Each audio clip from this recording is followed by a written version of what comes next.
আসসালামু আলাইকুম। সকলকে স্বাগত জানাচ্ছি আনিশা রান্নাঘরে। আজ আমি আপনাদের সঙ্গে দারুণ মজার একটি রেসিপি শেয়ার করব। কাটাকচু ভাজি। হয়তো অনেকে খেয়েছেন বা অনেকেই খাননি। এই তো দেখুন কাটাকচুগুলো আমি নিয়ে নিয়েছি।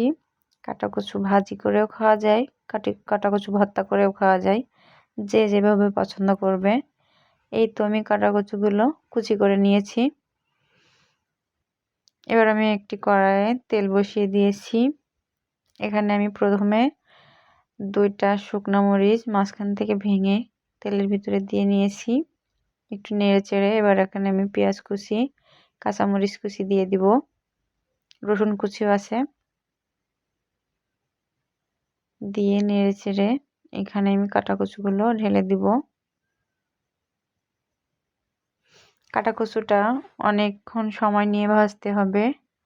এটা অল্প আঁচে ভাজতে হয়, খুব বেশি আঁচে ভাজতে গেলে আবার পুড়ে যাবে, কিন্তু ভাজিটা শক্ত থেকে যাবে। এভাবে নেড়ে চেড়ে এখানে আমি লবণ, এবার হলুদ দিয়ে আরও কিছুক্ষণ না বেশ কিছুক্ষণ খুব ভালোভাবে নেড়ে চেড়ে ভাজিটি ভেজে নিব। আপনারা হয়তো দেখেই বুঝতে পারেন আমি মাটির চুলায় রান্না করি। মাটির চুলায় রান্নাগুলো কিন্তু খুব বেশি স্বাদ হয় খেতে।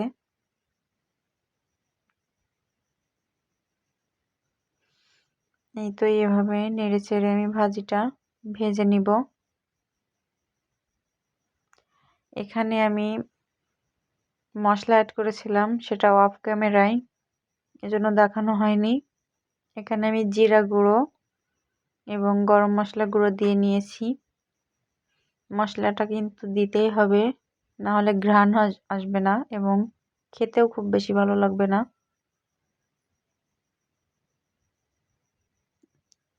কাটাকচু রান্নায় মশলাটা একটু বেশি দিলে বেশি ভালো হয়।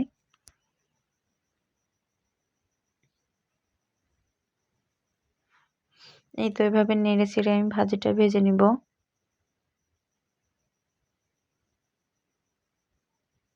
ভাজিটা আমার প্রায় শেষের পথে, ভাজা হয়ে গেছে। এবার আমি ভাজিটা নামিয়ে নিব। দেখুন, দেখেই বোঝা যাচ্ছে ভাজিটা কতটা মজা হয়েছে। আসলে খেতে খুবই মজা ছিল। ভাজির কালারটা দেখেই খেতে ইচ্ছে করছে। রেসিপিটি ভালো লাগলে চ্যানেলটি সাবস্ক্রাইব করে পাশে থাকবেন। আল্লাহ হাফেজ।